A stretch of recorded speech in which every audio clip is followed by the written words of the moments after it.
एक बार कलकत्ता यात्रा पर गए। रास्ते में यूं बात कर रहे थे।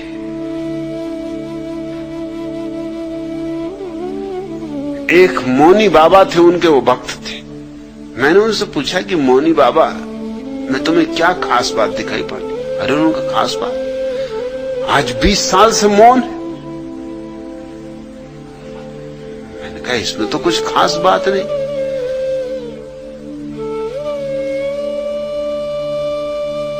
मौन होने से क्या होना है? मौन होने से उनकी प्रतिभा में क्या निखार आ गया है? मौन होने से उनके जीवन में कौन से दिए जल गए?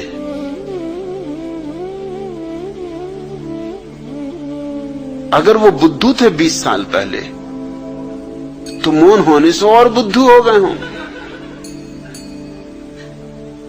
उन्होंने कहा आप भी कैसी बात करते? अगर वो बुद्धू होते तो इतने लोग उनको कैसे पूछते? कोई मैं अकेले ही पूछता हूं, कितने लोग पूछते? अब मैंने कहा ये दूसरी बात तुम उठा रहे हो। उन दूसरों से मैं पूछूंगा तो वो कहेंगे कि कितने लोग पूछते, उसमें तुम्हारी गिनती करेंगे। तो तुम दूसरों को देख के पूछ रहे हो। मैंने कहा तुम एक काम करो, मेरे साथ तुम कलकत्ता चल ही रहे हो, तुम 3 दिन मौन रह जाओ और मैं देखो तुम्हारी पूजा करवा दूंगा। उन्होंने कहा आप क्या कहते, मेरी कौन पूजा करेगा? मुझ में कुछ है ही नहीं। मैंने कहा तुम चुप तो रहो, 3 दिन चुप रहना। और पूरा भी नहीं कहता।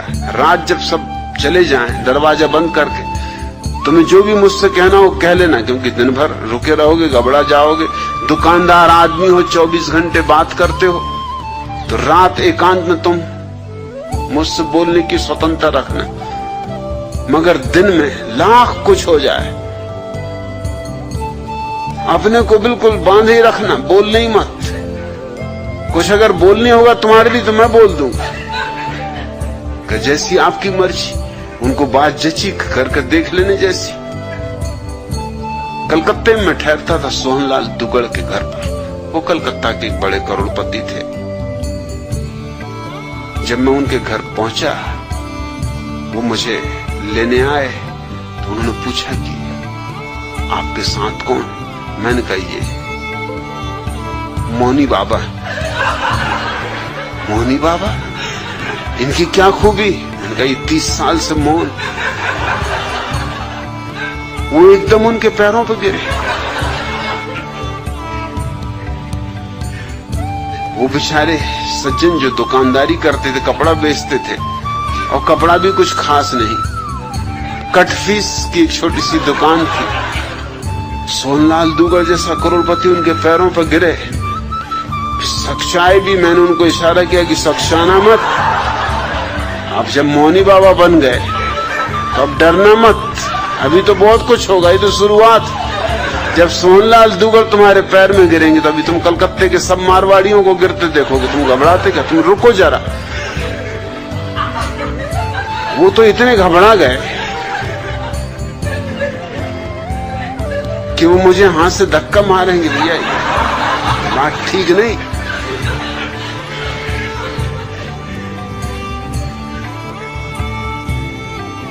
घर पहुंचे, सोहनलाल ने जल्दी से अपनी पत्नी को बुलाया कि मौनी बाबा।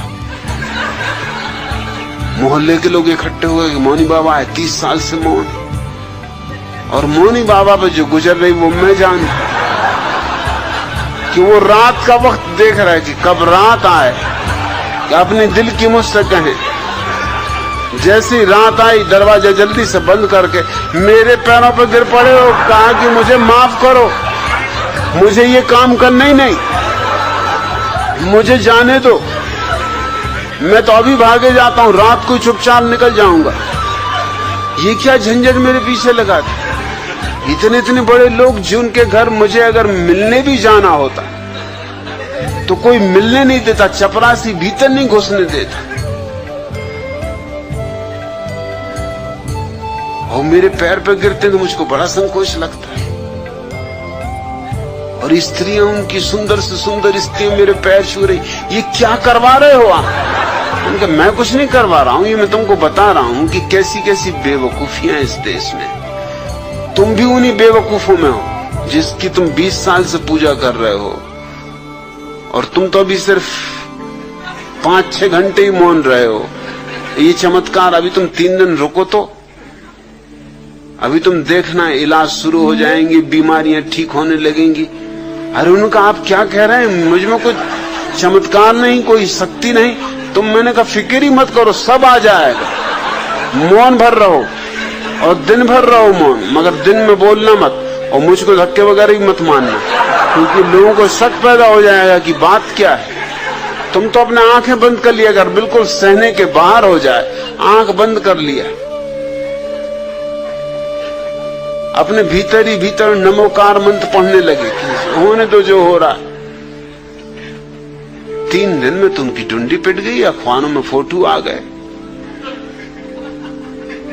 रात को मुझे फोटो दिखाएं कि क्या करवा रहे हो। अगर मेरे घर पता चल गया, अगर मेरी पत्नी बच्चों को पता चल गया, तुम तो मेरा घर लौटना तक बंद कर दोगे। ये अखबार अगर वहां पहुंच गए तो मेरी मुसीबत हो जाएगी। और फिर मेरी दुकान की भी तो सोचो। और इधर मैं कटफीस खरीदने आया हूं, तुम नाग रास्ते में मिल गए। अब मैं कटफीस कहां खरीदूंगा? ये कलकत्ते का बाजार तो खत्म, क्योंकि जिनके आस में कटफीस खरीदता था वो लोग भी मेरे पैर छू रहे हैं। और कई तो मुझे गौर से देखते भी हैं कि शकल कुछ पहचानी मालूम होती। 1-2 आदमियों ने प्रश्न भी किया कि 30 साल से मौन है, इस शकल कुछ पहचानी मालूम होती। मैंने कहा देखा होगा किसी पिछले जन्म में। अरे जन्म जन्म का नाता है। उन्होंने कहा ये बात ठीक, ये कोई साधारण साधक है जो जन्मों से साधना कर रहे हैं। कई बार तुम मिले होगे पिछले जन्मों में, इसलिए शक्ल पहचानी लगती। कहा लगती तो पहचानी सी शक्ल, मतलब कहीं देखा है। और ऐसा भी नहीं लगता कि पिछले जन्म में देखा, इसी जन्म में देखा है। मैंने कहा ये बड़े पहुंचे हुए पुरुष हैं, एक ही साथ कई नगरों में एक साथ प्रकट हो जाते। वो मुझे हुद्दे मारे कि मत ऐसी बातें कहो।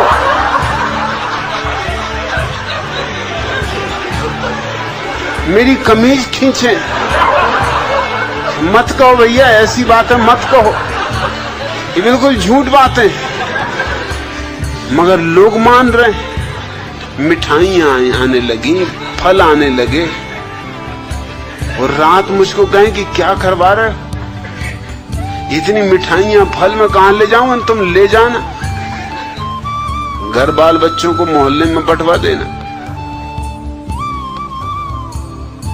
स्टेशन पर जब उनको लोग छोड़ने आए, कटफीस तो वो खरीद ही नहीं पाए, क्योंकि अब कहां कटफीस खरीदे? कोई देख ले कटफीस खरीदता कि मौनी बाबा कटफीस खरीद रहे। रास्ते भर मुझ पे नाराज रहे कि और सब तो ठीक, मगर कलकत्ते का बाजार खराब करवा दिया। अब मैं कलकत्ता कभी न जा सकूंगा। मैंने उसका तुम घबराओ मत, तुम एक काम करो, दाढ़ी बढ़ा लो, अगली बार जब कलकत्ता जाओ दाढ़ी मूछ बढ़ा के चले जाना। हाँ, उनका ये बात जस्ती है। मैंने कहा फिर वो लोग कहेंगे कि देखा है कहीं, तो कहना देखना वगैरह तो चलता रहता है। कई लोगों की शक्लें एक जैसी होती हैं, और ना हो तो मैं साथ आ जाऊं। उन्होंने नहीं, आपके तो साथ आने की कोई जरूरत ही नहीं, आपके साथ तो मैं कभी कहीं जाऊंगा नहीं। अगर ट्रेन में मुझे पता भी चल गया कि आप सफर कर रहे हो तो उस ट्रेन से उतर जाऊंगा।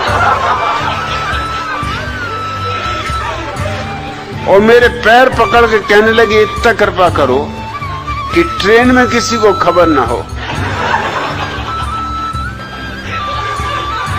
मतलब ये ट्रेन के लोग तो जबलपुर भी जाएंगे मेरे साथ ही, अगर वहां तक खबर पहुंच गई तो सब चौपट समझो। मेरी पत्नी मुझे मुश्किल में डाल देगी। तुमसे किसने कहा था कि तुम मौनी बाबा बनो, और तुम कहां से 30 साल मौनी बाबा रहे? 3 दिन के लिए घर से गए और 30 साल मौनी बाबा हो गए। फिर दोबारा जब मैं कलकत्ता जाता था तो लोग उनकी जरूर पूछते थे कि मौनी बाबा नहीं आए, कब आएंगे? मैंने कहा आएंगे, जरूर आएंगे। स्वागत सत्कार ज्यादा पसंद नहीं। वो बहुत नाराज हो गए कलकत्ते से, इतना हूम धड़ाक उनको बिल्कुल पसंद नहीं। वो सीधे साधे आदमी मौन एकांतवास करते।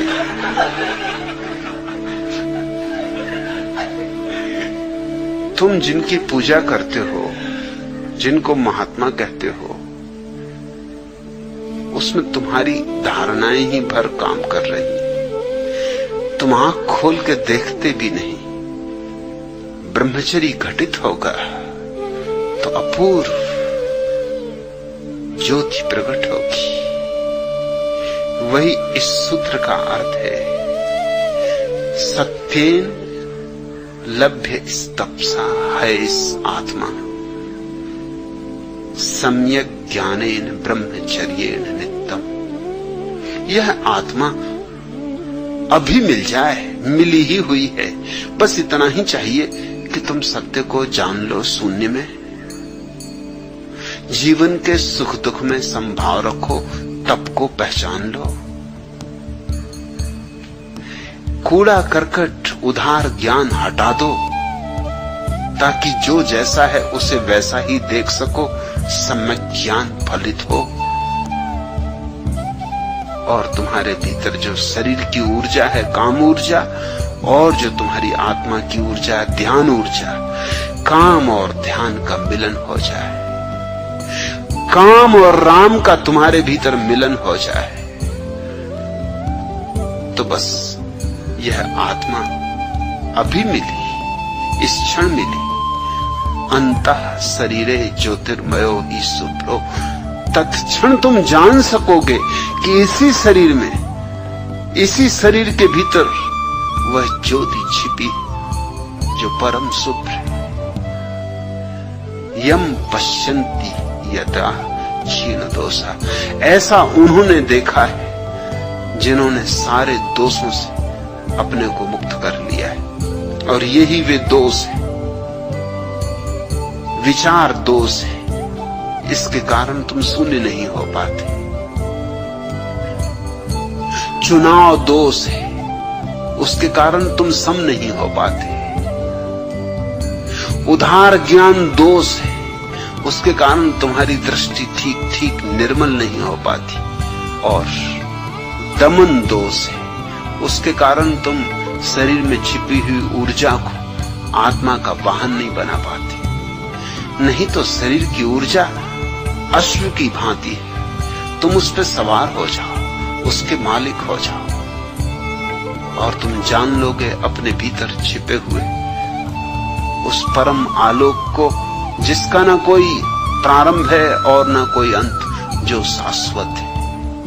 उससे जिसने जाना सब जाना, उससे जिसने जीता उसने सब जीता।